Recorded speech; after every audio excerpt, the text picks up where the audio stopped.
আউযু বিল্লাহি মিনাশ শাইতানির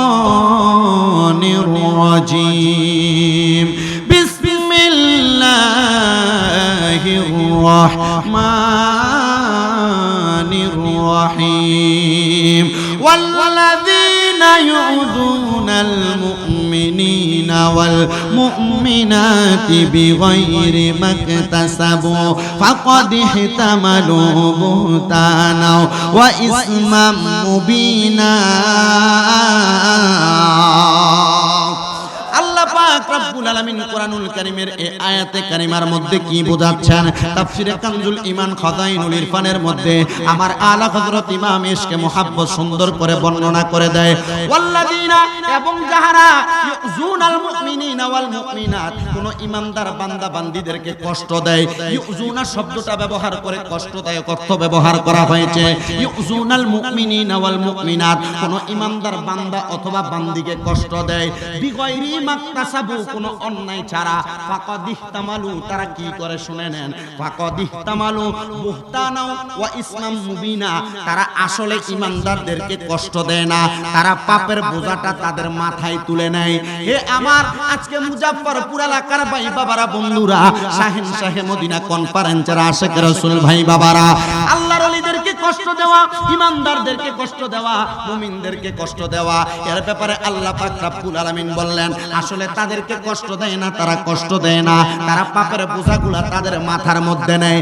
আপনাদের এলাকার মধ্যে কেউ যদি গাছ কর্তন করে, গাছ কেটে ফেলে, গাছটা কাটার পর এটার যে ডালাগুলা আছে, ডালাগুলাকে একসাথে বেঁধে ফেলা হয়, বাঁধার পরে এগুলাকে তারা মাথার মধ্যে নিয়ে নেয়। এলাকার মধ্যে ধান গাছ কাটলে ধান কাটার পরে ধানের নাড়াগুলা নেওয়া হয়, খেরগুলা খড়গুলা মাথার মধ্যে নেওয়া হয়, এগুলা মাথায় নিলে ওজন ওজন অনুভব হয়।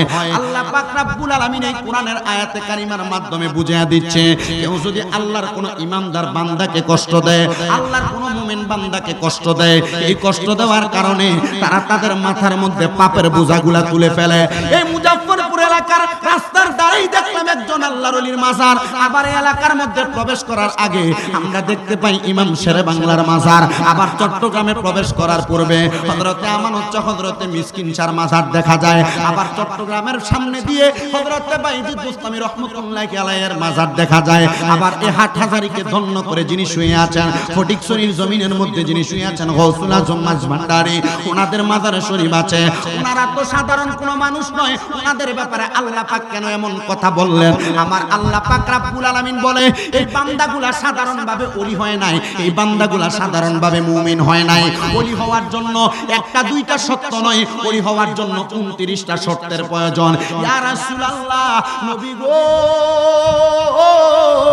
ও মায়ার নবীজি, আল্লাহর ওলি হওয়ার জন্য 29টা শর্ত কি কি শর্ত আপনার কাছে জানতে চাই।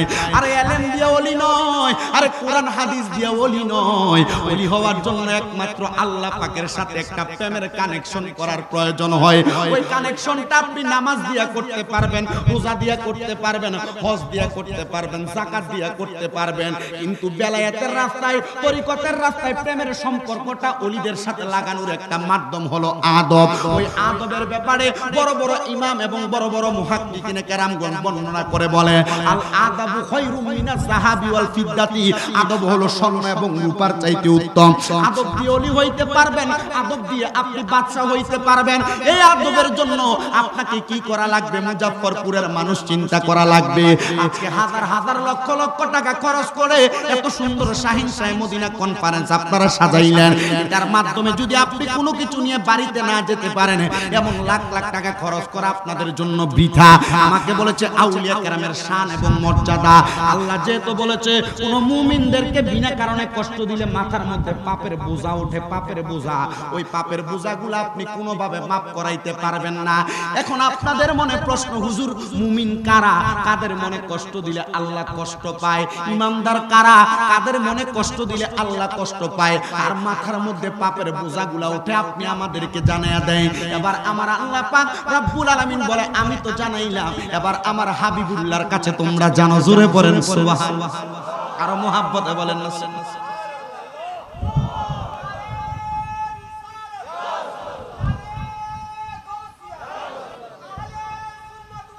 জিন্দাবাদ।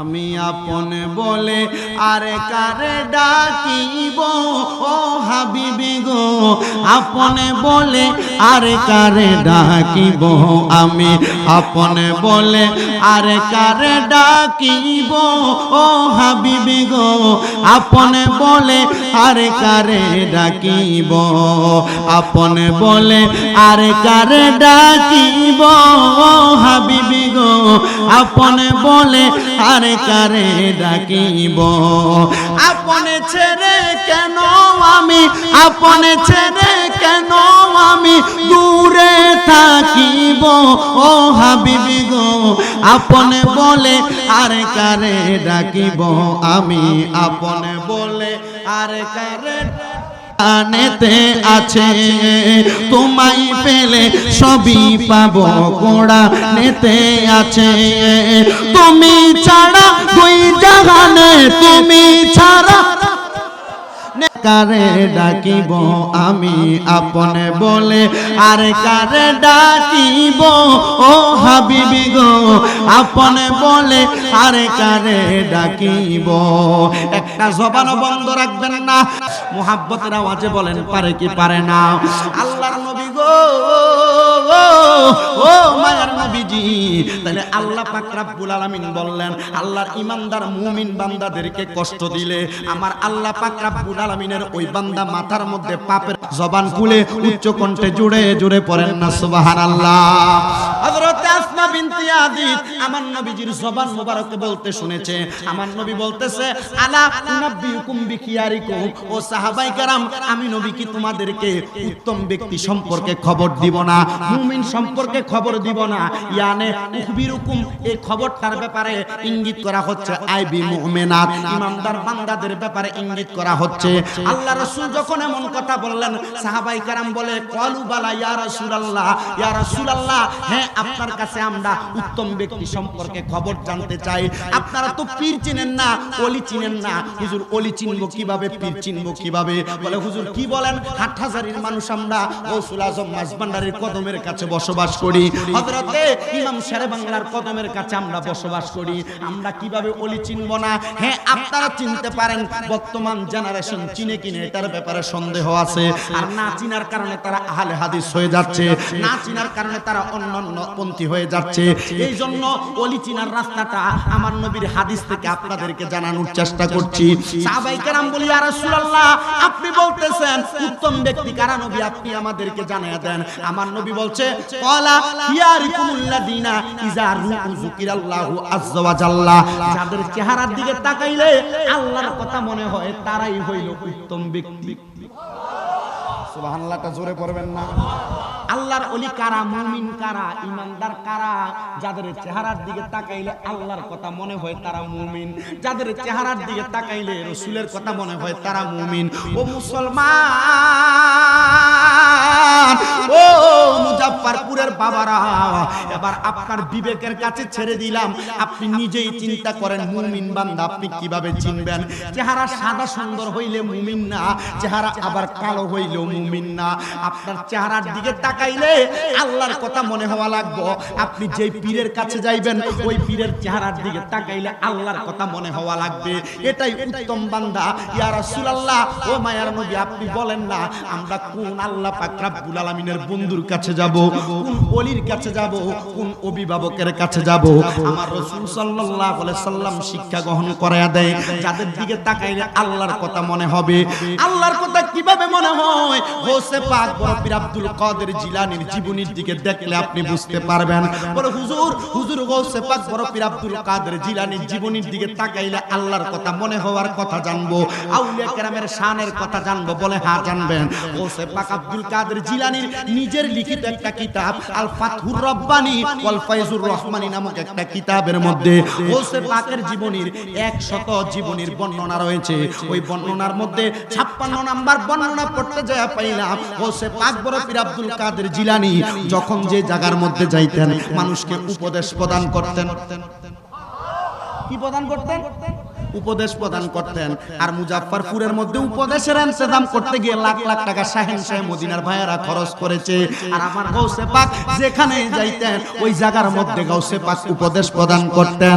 একদিন আমার বড় পীর গাউসে পাক আব্দুল কাদের জিলানী রাদিয়াল্লাহু তাআলা আনহু নদীর পাশে দিয়ে হেঁটে যাচ্ছেন। নদী থেকে কিছুক্ষণ দূরে দেখতে পাইলেন জেলেদের বাড়িগুলো অবস্থিত। গাউসে পাক আব্দুল কাদের জিলানী ওই জেলেদের সামনে গেলেন, আর সামনে যে তাদের সম্মুখে দাঁড়ায়া আমার গাউসে পাক তাদেরকে কবর সম্পর্কে বলতে লাগলেন, আমার গাউসে পাক তাদেরকে হাসর সম্পর্কে বলতে লাগলেন, আমার গাউসে পাক তাদেরকে তাকওয়া সম্পর্কে বুঝাইতে চাইলেন। গাউসে পাক একটা আয়াতে কারিমা তেলাওয়াত করলেন, ইয়া আইয়ুহাল্লাযীনা আমানু তাকুল্লাহা ওয়াল তানজুর নাফসুম মা কদ্দামাত লিগাদিন ওয়াত্তাকুল্লাহা ইন্নাল্লাহা খাবীরুম বিমা তা'মালুন।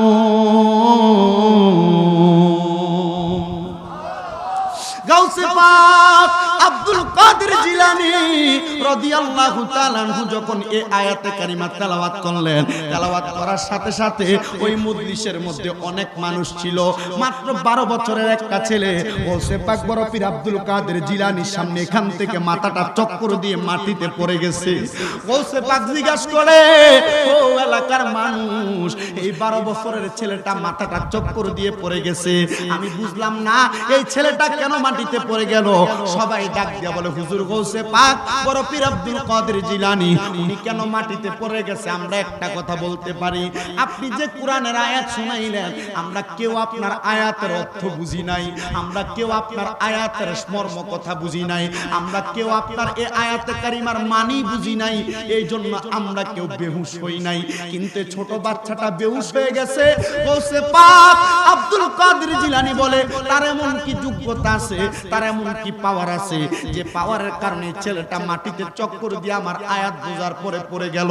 ওই লোকগুলা ডাক দিয়ে বলে, এই ছেলেটা কোনো সাধারণ ছেলে না, এই ছেলেটা একজন মাদারজাত আল্লাহর ওলিতে রূপান্তরিত হবে। বলে, কেন এমন কথা বলো? বলে, এই ছেলেটার বাবা ছিল একজন কোরআনে হাফেজ, এই ছেলেটার মাও একজন হাফেজা, এই ছেলেটার মা একজন আলেমা। হুজুর গাউসে পাক আব্দুল কাদের জিলানী এই ছেলেটা কোনো জালে জেলে না, আমাদের সঙ্গে মাছ ধরার জন্য আমাদের সাথে আসে নাই। কেন আসছে? বলে, তার বাবা ইন্তেকাল করে বেশি দিন হয় না, তার বাবা ইন্তেকাল করেছে মাত্র কয়েকদিন হয়। তারপর দাসিল আম্মাজান ঘরের মধ্যে বসে আছে, সারাক্ষণ ইবাদত করে। এই সন্তানটা তার মায়ের জন্য আহার জোগাড় করার জন্য এই জায়গায় উপস্থিত হয়ে গেছে। হ্যাঁ, এই জায়গার মধ্যে উপস্থিত হয়েছে, কথাটা সত্য কথা। কিন্তু তুমি বলতে পারো এই ছেলেটার এমন কি যোগ্যতা আছে, কোন যোগ্যতার কারণে ছেলেটা মাটিতে পড়ে গেল? বলে, হুজুর এই ছেলেটা যখন আমাদের কাছে কর্ম সম্পাদন করার জন্য আগমন করলো, আমাদেরকে এসে হাতের মধ্যে ধরলো, বুকের মধ্যে জড়ায়া ধরলো, আইসা ছোট্ট ছেলেটা ডাক দিয়ে বলে, ও এলাকার জেলে ভাইয়েরা, আপনাদের সঙ্গে আপনি আমাকে একটা ছোট্ট কাজের মধ্যে নিয়ে যান। কিন্তু আমরা তাকে কাজে নিতে চাই নাই, কাজে নিতে চাই নাই। হঠাৎ করে ছেলেটা কান্না মাখা অন্তরটা হয়ে গেল। তার চেহারার দিকে তাকাইলাম, চেহারাটা মলিন হয়ে গেছে। আকাশে বৃষ্টি জমলে যেমন ভাবে আকাশ অন্ধকার হয়ে যায়, এই ছেলেটার চেহারাটাও ঠিক তেমন অন্ধকার হয়ে গেছে। হুজুর গাউসে পাক বড় পীর আব্দুল কাদের জিলানী ছেলেটাকে দেখলাম, চোখের মধ্যে এক ফোঁটা পানিও দেখলাম না, শুধু পশ্চিম দিকে তাকাইলো, আর ছেলেটা কোরআন তেলাওয়াত করতে করতে সামনের দিকে যাচ্ছে। আল্লাহর কসম, আমরা তার কাজের দ্বারা আপ্লুত হই নাই, আমরা তার কোরআন তেলাওয়াত শুনে আমরা অবাক হয়ে গেছি। আমরা কোরআন তেলাওয়াত শুনে অবাক হয়ে গেছি।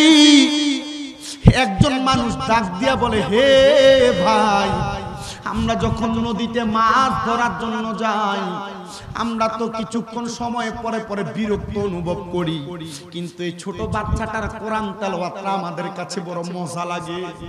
এই ছোট বাচ্চার কোরআন তেলাওয়াত আমাদের কাছে বড় মায়া লাগে।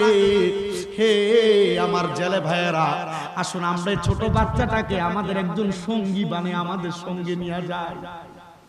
দুই একজন ডাক দিয়ে বলে, কেন? বলে, আমরা কোরআন পড়তে পারি না, কিন্তু এই ছেলে যদি কোরআন তেলাওয়াত আমাদেরকে শোনায়, আমাদের মনে হয় আমল নামায় সওয়াব হবে। বলে না তুমি পড়তে পারো না, তুমি কেমন সওয়াবের কথা বলো? না রে না, তুমি আমার নবীর হাদিসের কথা স্মরণ করো।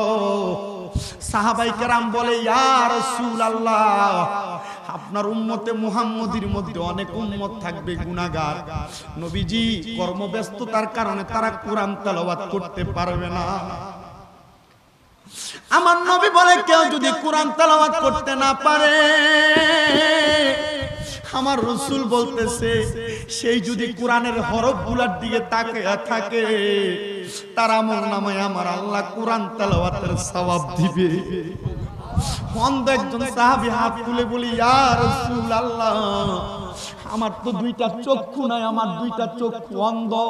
ও মায়ার নবী, আমি কিভাবে কোরআনের দিকে তাকিয়ে থাকব? আপনি নবীর কাছে জানতে চাই। আমার নবী ডাক দিয়ে বলে এ সাহাবী, তুমি কোরআন দেখতে পারো না তোমার চোখের সমস্যার কারণে। আমি রাসূল ঘোষণা করলাম এই কোরআন যদি তুমি অন্তরে ধারণ করতে পারো, কোরআনের মুহাব্বত যদি অন্তরে ধারণ করতে পারো, তোমার আমলনামার মধ্যে কোরআন তেলাওয়াতের সওয়াব হবে। এখন না রমজান মাসে অনেক মুরব্বীরা মসজিদে কর্নারে বসে বসে কান্না করে। আমার নিজের চোখের দেখা আমি অনেক মুরব্বীদেরকে দেখেছি, অনেক বুড়া বয়সের দাদা চাচাদেরকে দেখেছি মসজিদের কর্নারে বসে বসে কান্না করে। একদিন জিজ্ঞাসা করলাম ও মুরব্বী দাদা আপনি কেন কান্দেন? উনি কোরআন শরীফটার সামনে নিয়ে চোখের পানিগুলা ফলায়া ফলায়া কান্দে। আর ডাক দিয়া কয়ে দাদা ভাই আমি এমনে কান্না করি না, আমি কান্না করি নবী না বলছে কোরআন তেলাওয়াত যে করতে পারে তার গুনাহ মাফ হবে, আমলনামায় অধিক পরিমাণ সওয়াব হবে। ইয়া রাসূলুল্লাহ, এমন কথা আপনার উম্মত কিভাবে জানে? ওই ব্যক্তিটা ডাক দিয়া কই ভাই আমি কোরআন পড়তে পারি না, কোরআনের প্রত্যেকটা হরফের দিকে তাকিয়ে থাকি। হে মুরব্বীরা, একটাবার কি অন্তরে আপনার ভয় জাগে না? হে মুজাফফরপুরের মানুষ, একবার কি আপনার অন্তরে ভয় জাগে না? লাখ লাখ টাকার মাহফিল করতেছেন, যদি আপনাকে ময়দানে মাশরে আল্লাহর হাবিবের সামনে একবার বলে আল্লাহর কোরআন তেলাওয়াত করার জন্য আপনি কি জবাব দিবেন? ওই ব্যক্তিটা নৌকার মাঝি হয়ে বলতেছে নবীর হাদিস শরীফ আমরা কোরআন তেলাওয়াত করতে পারি না, তবে শুনতে পারি। তাকে আমাদের সঙ্গী বানায়া আমাদের সঙ্গে নদীতে নিয়ে চলো। নদীতে মাছ ধরে আর ছোট ছেলেটা কোরআন তেলাওয়াত করে। আল্লাহর কসম ওই ব্যক্তিগুলা ডাক দিয়ে বলে যেদিন থেকে এই ছেলে আমাদের নৌকাতে আরোহণ করেছে, আমরা অন্য দিনের তুলনায় 3 গুণ বেশি মাছ আমরা শিকার করতে পেরেছি। আমরা জিজ্ঞাসা করলাম হুজুর এটার কি কোনো আলাদা পাওয়ার? বলে হযরতে দাউদ আলাইহিস সালাতু ওয়াস সালামের দিকে তাকাও, উনি যখন ওনার কিতাবটা তিলাওয়াত করতেন, হযরতে দাউদ নবীর তিলাওয়াতের সময় পাখি আকাশে উড়লে উড়া বন্ধ করে দিত। নদীর মাছগুলো নদীর পাশে চলে আসতো। আর এটা এমন কোন সাধারণ পাওয়ার না। এই ছেলেটা যখন কোরআন তেলাওয়াত করত, নদীর মাছগুলা ছেলেটার কোরআন তেলাওয়াত শোনার জন্য পাগল হয়ে যাইত। গৌসে পাক আব্দুল কাদের জিলানী বক্তব্য দেওয়া বন্ধ করে আবার ওই ছেলেটার সামনে চলে গেছে। তাকে হাতটা বুলাইয়া গৌসে পাক তার সামনে বসাইলেন, আবার বক্তব্য প্রদান করে। গৌসে পাক আব্দুল কাদের জিলানী এমন বক্তব্য যখন প্রদান করে, ওনার সামনে একজন বণিক ওনার কাছে দিয়ে হেঁটে যাচ্ছে।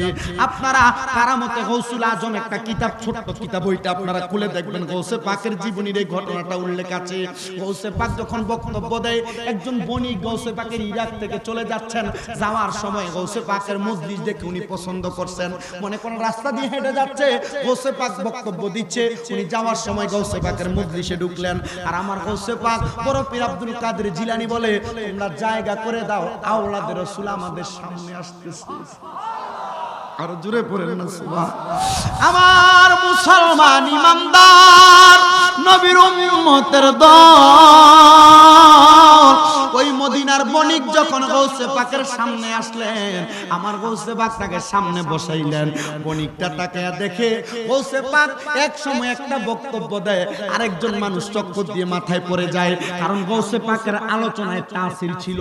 আমরা কেমন হুজুর, আমরা কেমন বক্তা, আমাদের বক্তব্যতে কেউ তাসির হয় না, কেউ শুনে আলোচনা শুনে এক কান দিয়ে ঢুকায় আর এক কান দিয়ে বের করে দেয়। কিন্তু গৌসে পাক এমন কোন ওলি ছিলেন না, উনি ছিলেন আল্লাহ পাক রব্বুল আলামিনের 7টা পাক্কা ওলি ও নবীর উম্মতের দল ও সে পাক বড় পীর আব্দুল কাদের জিলানীর দরবারে যখন একজন একজন করে মানুষ মাথা চক্কর দিয়ে পড়ে যায় ও সে পাক বড় পীর আব্দুল কাদের জিলানীর দরবারের সামনে ওই ব্যক্তিটা কেমন জানি বসে মুচর মুচর করতেছে। আমার হোসে পাক বড় পীর আব্দুল কাদের জিলানী জানে ওই ব্যক্তির সমস্যাটা কি। মাহফিলে বসার মাঝখানে হঠাৎ করে মানুষের প্রস্রাব পায়খানার ব্যাগ হয় না, কথা বলে প্রস্রাব পায়খানার ব্যাগ হয় না, তো গাউসে পাকের মজলিসে ওই ব্যক্তি বসার পরে উনি একটু কেমন জানি নড়াচড়া করছেন। তো গৌসে পাক আব্দুল কাদের জিলানী যিনারা মাদারজাত আল্লাহর ওলি, গৌসে পাক সাহায্যকারী ওলি, সুবহানাল্লাহ পড়েন। আচ্ছা বলেন ওনারা কি ওনাদের মুরিদান যারা ওনাদের অন্তরের খবরগুলো জানে না? এই কথা বলে না কেন? হক্কানি আল্লাহর ওলি এটা আহলে সুন্নাত ওয়াল জামাতের আকীদা। তো গৌসে পাক আব্দুল কাদের জিলানী বুঝতে পারলেন, উনি ওনার বক্তব্য বন্ধ করে দিয়ে গৌসে পাকের পিঠ থেকে উনি ওনার একটা চাদর খুললেন, খুলে ওই ব্যক্তির মাথার উপর দিয়ে দিলেন। কি করছেন? ওনার মাথার উপর দিয়ে দিচ্ছেন আর বলছেন তোমরা সবাই চুপ থাকবে, তুমি এই চাদরের নিচে ঢুকে সব তুমি আমার সাথে একবার পড়ো আউযু বিল্লাহি মিনাশ শাইতানির রাজিম পড়লেন, পড়ো বিসমিল্লাহির রহমানির রহিম পড়লেন, পড়ো সূরা ফাতিহা পড়লেন, সূরা ইখলাস 3 বার পড়লেন, বলো তুমি পড়ো আল মাদাদ ইয়া গাউসে পাক আল মাদাদ। সুবহানাল্লাহ পড়েন না? পড়ো আল মাদাদ ইয়া গাউসে পাক আল মাদাদ। উনি গুনে গুনে 11 বার পড়লেন, পড়ার পর বলছে ঠিক এখন যেভাবে পড়ছো এখান থেকে যাওয়ার পর তোমার কর্ম সম্পাদন করে তুমি আবার এভাবেই 11 বার পড়বে। উনি ঠিক 11 বার পড়ে হঠাৎ করে দেখলেন গাউসে পাকের দরবারে চাদর দিয়ে ঢাকনা দেওয়া লোক তার গাউসে পাকের দরবারে নাই। সুবহানাল্লাহ পড়বেন না? আমার বড় পীর আব্দুল কাদের জিলানী রাদিয়াল্লাহু তাআলা আনহু বক্তব্য দেওয়া শুরু করলেন। আমার গাউসে পাক বক্তব্য দেওয়ার পরে হঠাৎ করে ওই ব্যক্তি তার কর্ম সম্পাদন করলেন, হাগতের কাজ ছাড়লেন, ওনার প্রস্রাব পায়খানার ব্যাগ হওয়ার কারণে উনি চলে গেলেন একটা নদীর পাড়ে। ওই জায়গার মধ্যে উনি ওনার হাগত ছাড়লেন, কিন্তু ওই বণিক মানুষটার হাতের মধ্যে একটা তাসবিহ ছিল। তাসবিহ ছিলেন তো? সুবহানাল্লাহ আলহামদুলিল্লাহ পড়ার জন্য যেটা ব্যবহার করেন 100টা 33 দানা 50 দানার এই তাসবিহ ছিল। উনি ওই তাসবিহটা ওনার হাজত ছাড়ার জন্য উনি একটা গাছের মধ্যে ঝুলিয়ে রাখছেন। কোথায় রাখছেন?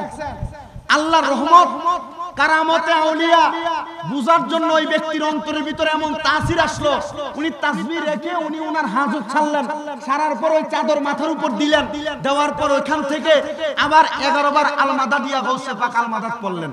পড়ার পর উনি আবার চাদর তুলে দেখে গাউসে পাকের দরবারে হাজির হয়ে গেছে। আরো জোরে পড়বেন না সুবহানাল্লাহ?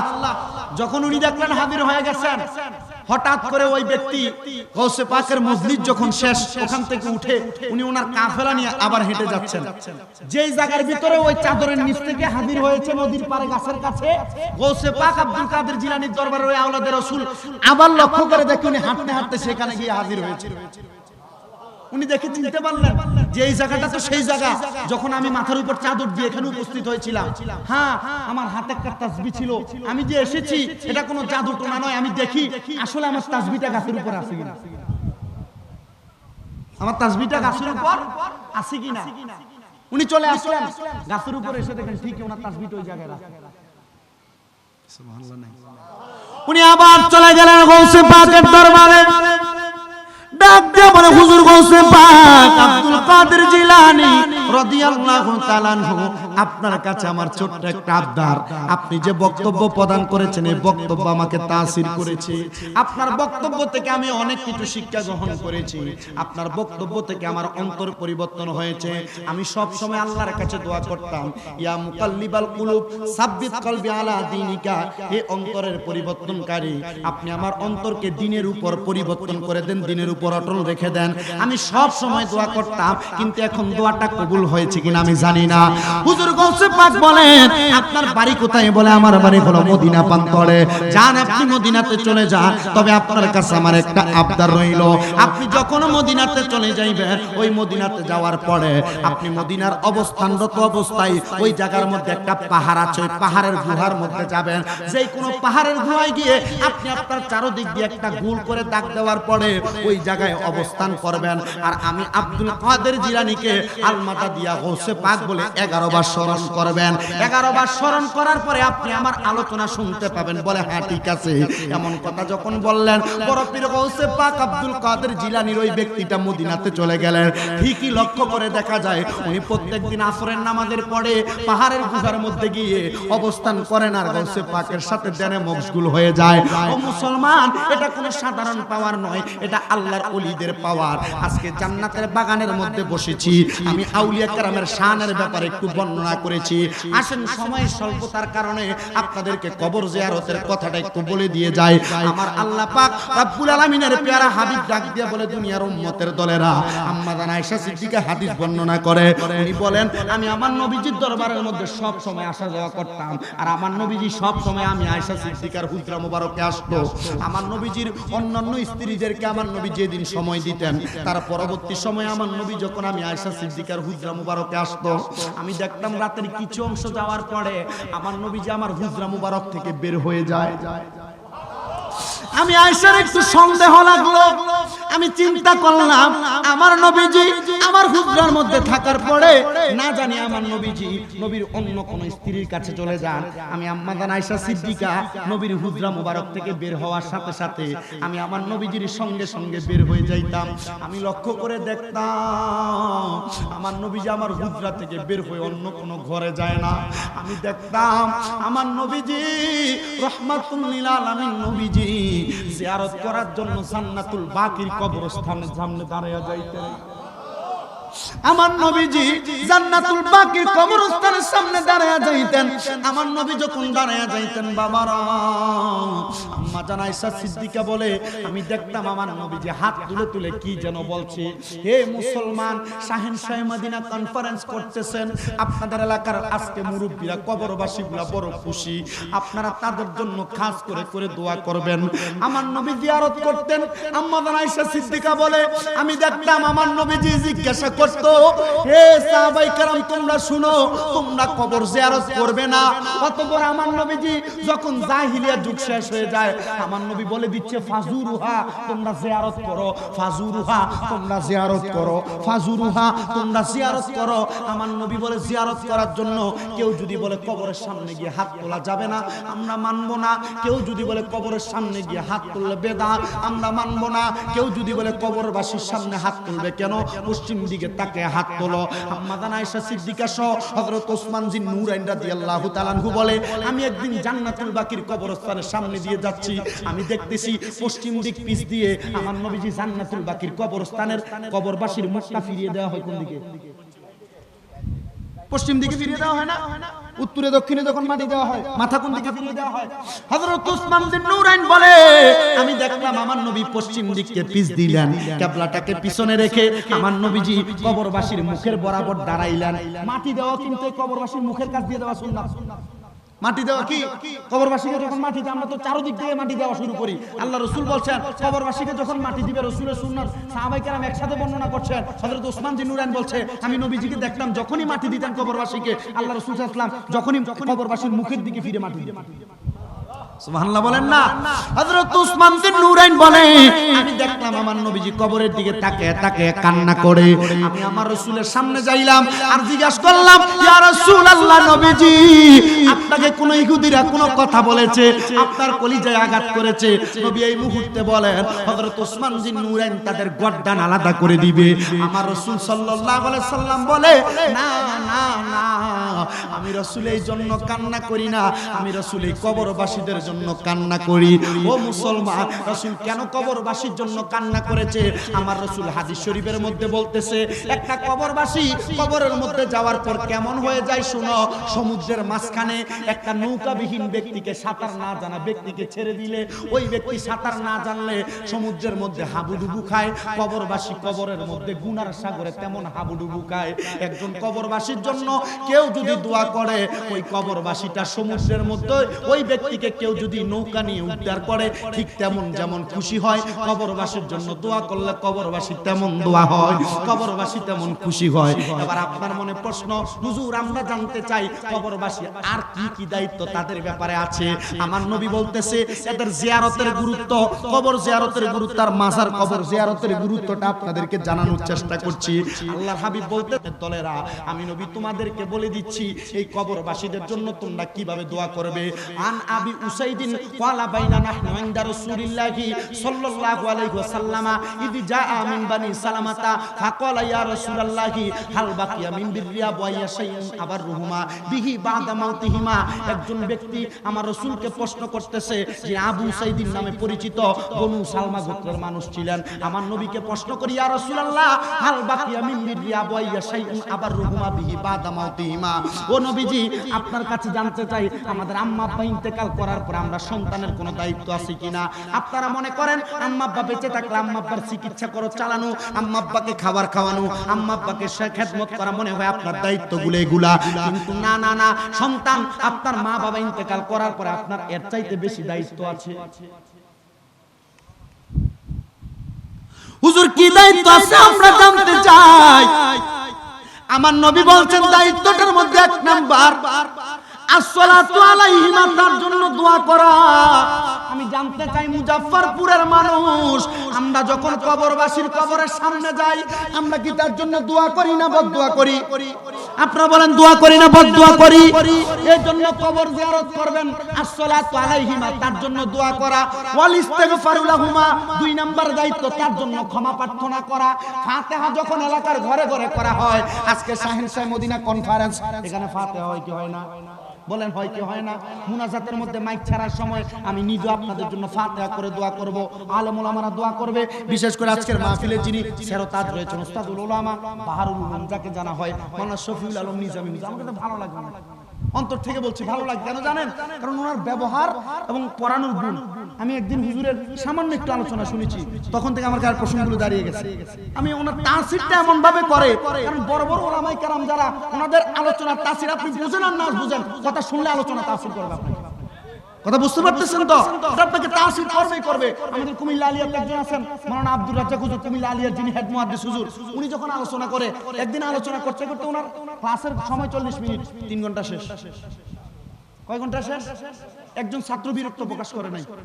হুজুর কান্না করতেছে, হযরত ওমর ফারুক রাদিয়াল্লাহু তাআলা একটা হাদিস শরীফ পড়াইতে গিয়ে, মিশকাতুল মাসাবির একটা হাদিস শরীফ পড়াইতে গিয়ে আমরা তাকিয়ে রইলাম হুজুরের দিকে, কারণ ওনাদের আলোচনার তাসিরটা আলাদা ভাবে হয়। তা আমি তো গুনাহগার মানুষ, আমি মূর্খ, আমি নাদান, আমার কোনো পড়ালেখার ইলমের যোগ্যতা নয়। আমি একমাত্র আপনাদের মতো মুরব্বি যারা ওনাদের দোয়ার বরকতে কথা বলি, আলহামদুলিল্লাহ পড়ে। তো দোয়া কবরবাসীদের জন্য উনি জিজ্ঞেস করছে হাল বাকিয়া মিন বিররিয়া ওয়া ইয়াশাইউন আবারহুমা বিহি বাদা মাউতিহিমা। ইয়া রাসূলুল্লাহ, মৃত ব্যক্তি ইন্তেকাল করার পর বা আমাদের মা বাবা মারা যাওয়ার পর আমাদের কোনো দায়িত্ব আছে কিনা? এক নাম্বার আসসালাতু আলাইহিমা তার জন্য দোয়া করা, দুই নাম্বার ওয়াল ইস্তিগফারু লাহুমা তার জন্য ক্ষমা প্রার্থনা করা, ফাতিহা করে মিলাদুন নবীর মাহফিল করে গাউসে পাকের ফাতিহা রহমের মাহফিল করে আমরা দোয়া করি না? মৃত ব্যক্তির জন্য ক্ষমা প্রার্থনা করি না? এই মুনাজাত করে দোয়া করেন, ওয়াল ইস্তিগফারু লাহুমা তার জন্য ক্ষমা প্রার্থনা করা। সাহাবায়ে কেরাম প্রশ্ন করি ইয়া রাসূলুল্লাহ, ও মায়ার নবী আপনার কাছে জানতে চাই ওয়াল ইস্তিগফারু লাহুমা ক্ষমা প্রার্থনা করা দুইটা পাইলাম, নবীজি আপনি বলেন না এরপরে কি দায়িত্ব আছে?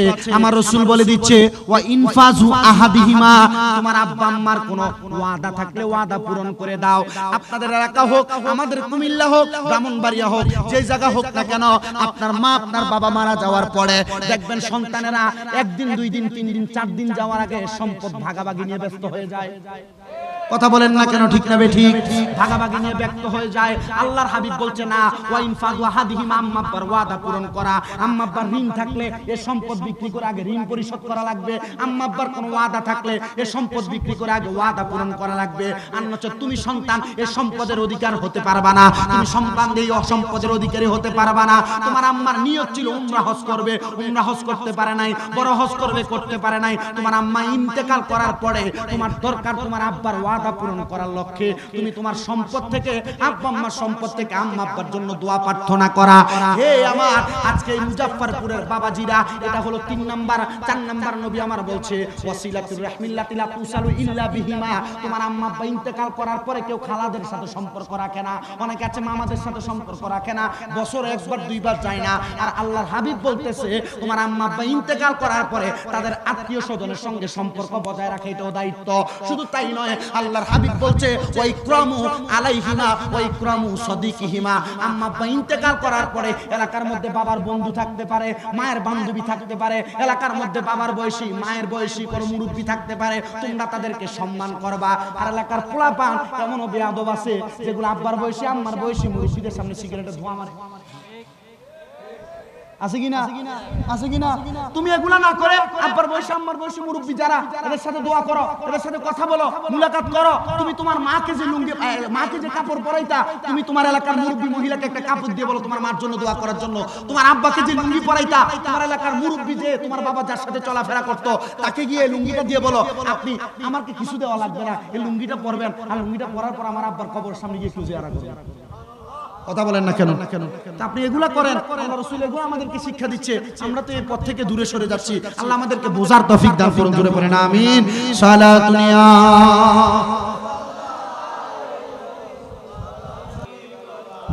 তাহলে মানুষ ইন্তেকাল করার পরে দায়িত্ব কয়টা পাইলাম?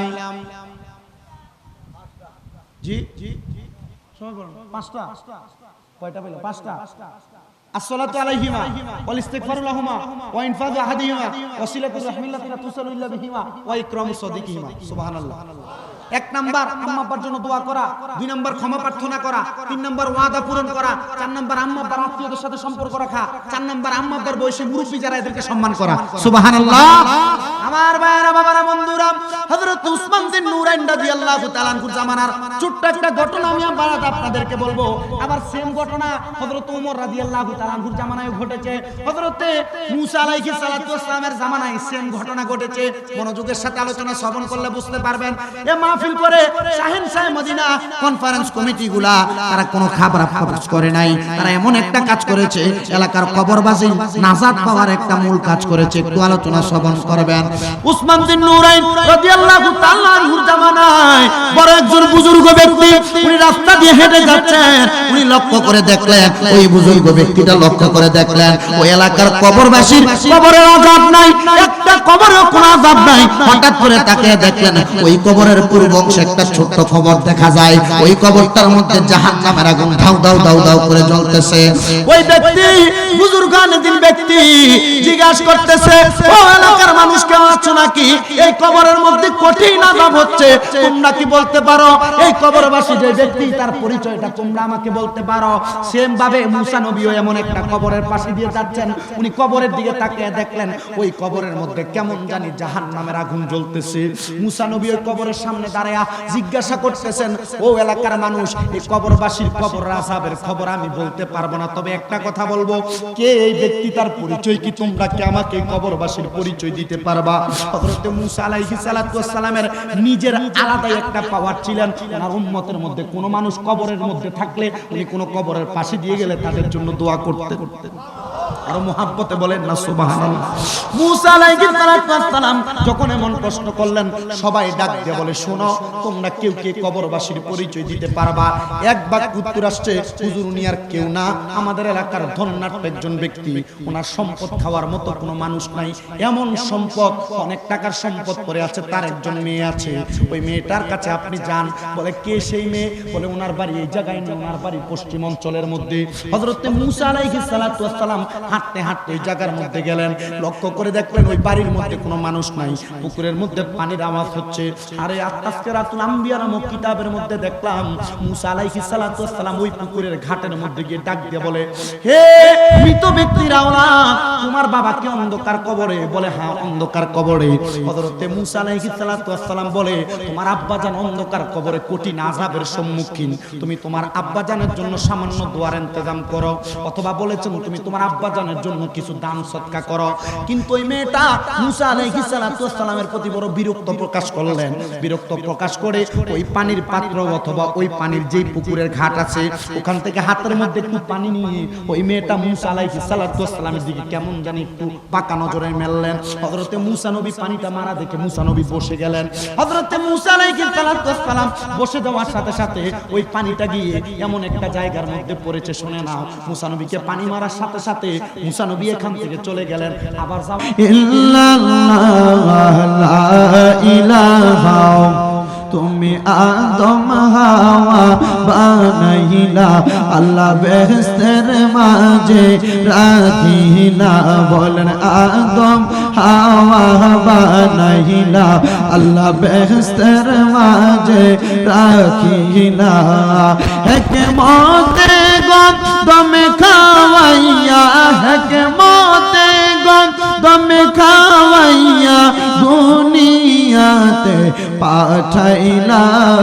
লা ইলাহা লা ইলাহা, কাউরে বানাইলা সফিউল্লাহ, কাউরে বানাইলা খলিলুল্লাহ, কাউরে বানাইলা জবিউল্লাহ, কাউরে বানাইলা রূহুল্লাহ।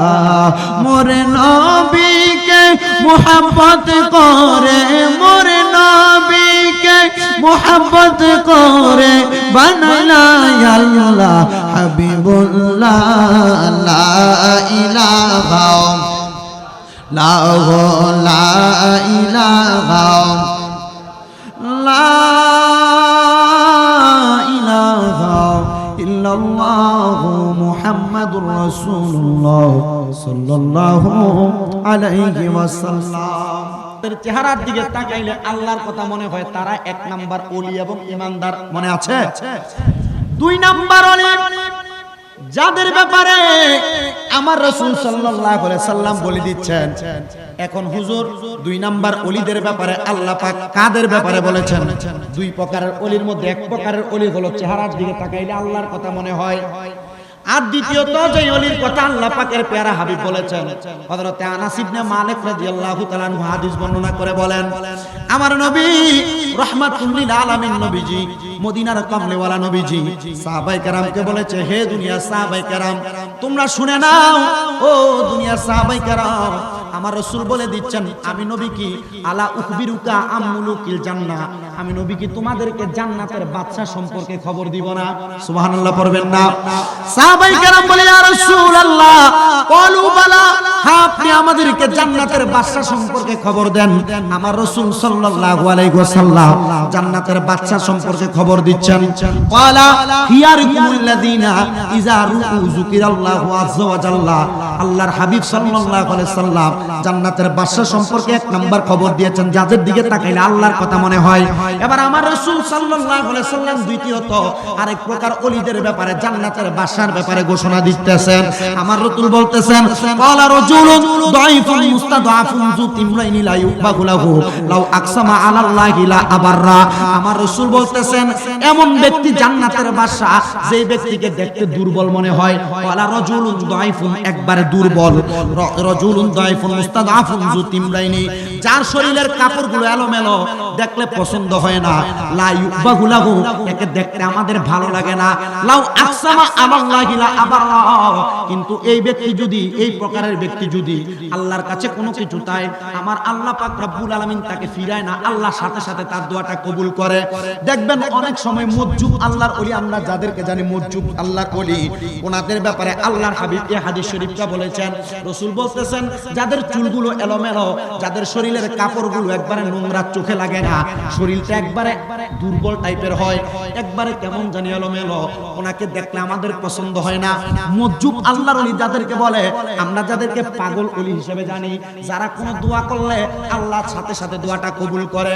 ও মুসলমান, হযরত ইমাম গাজ্জালী রাহমাতুল্লাহ আলাইহি এই ব্যাপারে সুন্দর একটা বর্ণনা প্রদান করেছে। এই ওলিরা হচ্ছে দুনিয়ার এমন মাপের ওলি, যারা কোনো কিছু আল্লাহর কাছে চাইলে এই দোয়াটা কবুল হয়। ওই ওলি অলিদের ব্যাপারে ইমাম গাজ্জালী রাহমাতুল্লাহ আলাইহি বলে, তোমরা তাদের দিকে তাকাও, তাদেরকে খাদ্য দ্বারা সহযোগিতা করো। শুধু খাদ্য নয়, খাদ্য দেওয়ার পরে তোমরা তাদের কর্ম সম্পাদনের জন্য সহযোগিতা করো। দেখবেন অনেক সময় পাগলরা রাস্তাতে বসে থাকে, ছোট ঘরের মতো বানায় বসে থাকে, বৃষ্টির মধ্যে বসে থাকে। আমরা মাঝে মাঝে পাগলদেরকে সহযোগিতা করার চেষ্টা করি। আবার এমন কিছু টাইপের মানুষ আছে যারা পাগলদেরকে কলার শুকলা মেলা মারে, কলার ছোলা মারে না, পানি গায়ের উপরে মারে। এমন নয়, আল্লাহর হাবিব সাল্লাল্লাহু আলাইহি সাল্লামের আশিক ইমাম গাজ্জালী রাহমাতুল্লাহ আলাইহি বলে, তোমরা এমন লোকগুলোর সহযোগিতা করো। হুজুর কেমন ভাবে সহযোগিতা করব? আল্লাহর হাবিব বলেছেন, 1 নাম্বার খাদ্য দ্বারা সহযোগিতা করো, 2 নাম্বার তাদের বস্ত্র দ্বারা সহযোগিতা করো। পাগল যারা, মজজুব যারা ওলি, তাদের শরীরের মধ্যে অনেক সময় কাপড় থাকে না, তোমরা কাপড় দ্বারা তাদেরকে সহযোগিতা করো। ও মুসলমান, ও নবীর উম্মতের দল, কুমিল্লার জমিনে হযরত শামসুরি রাহমাতুল্লাহ আলাইহি নামক একজন আল্লাহর ওলি আছেন। ওই ওলিটার ছোট্ট একটা জীবনী থেকে আপনারা শুনে নেন। আমরা অনেকে পাগলদেরকে যে অবহেলা করি, আল্লাহর হাবিব এদেরকে জান্নাতের বাদশা বলেছেন। যারা পাগল ওনাদেরকে কি বলেছেন? জান্নাতের বাদশা বলেছেন। এজন্য যারা মুজাফফরপুরের মা বোনেরা আছেন, আলোচনা শুনতেছেন, আপনাদেরকে বলবো, এমন পাগল আসলে বাড়িতে এদেরকে দূর দূর করে তাড়াই দিবেন না। দেখবেন অনেক সময় ওয়াজ মাহফিলের মধ্যে অনেক বক্তারা জটচুলওয়ালা অথবা একবারে এলোমেলো শরীরওয়ালা, এলোমেলো কাপড়ওয়ালা আল্লাহর ওলিদের ব্যাপারে বাজে মন্তব্য করে যে পাগল, এটা কি না। কিন্তু আল্লাহ রাসূল বলতেছেন এরা কি জান্নাতের, জোরে বলেন, এরা জান্নাতের বাদশারা, এদেরকে সম্মান করার কথা, তাজিম করার কথা বলেছে। এমনই একজন ওলি ছিলেন, উনি রাস্তার পাশে সব সময় বসে থাকতেন। তো মানুষ মসজিদের মধ্যে সব সময় আসা যাওয়া করতেন, আর ওই আল্লাহর ওলির দিকে তাকিয়ে তাকিয়ে বলতেন, এ কি ফকিরি করে, এর কোনো নামাজ নাই, এর কি নাই, এর কোনো নামাজ নাই, নামাজ পড়ে না, এখানে বসে থাকে। এলাকার মানুষগুলো একে জিজ্ঞেস করতেছে, এ তুমি তো নামাজ পড়ো না, তুমি আবার কিসের এখানে মসজিদ শুরুতে বসে আছো, আবার তুমি বলতেছো তুমি একজন ওলি। বলে, না আমি তো ওলি বলি না, তোমরা আমার কর্ম দ্বারা আমাকে ওলি হিসেবে জানো। তো আল্লাহর ওলি যখন রাস্তাতে বসে থাকে নামাজের ওয়াক্তে, মসজিদের ইমাম একদিন জুমার নামাজের ভিতরে খুতবা দিয়েছে, আপনারা কাকে এত সম্মান করেন? দেখবেন মজজুব পাগল যারা আসে, এদেরকে আসলে মানুষ পানি নিয়ে দেন, হুজুর একটু ফু দিয়ে দেন না, ফু দিলে এটার সদকায় হয়তো আল্লাহ পাক শিফা দান করবে। তো তোমরা এই ব্যক্তির কাছে কেন যাও? মসজিদের মধ্যে আসো, সে নামাজ পড়ে না, তার কোনো ইবাদত নাই, তোমরা তার কাছে কেন আসা যাওয়া করো?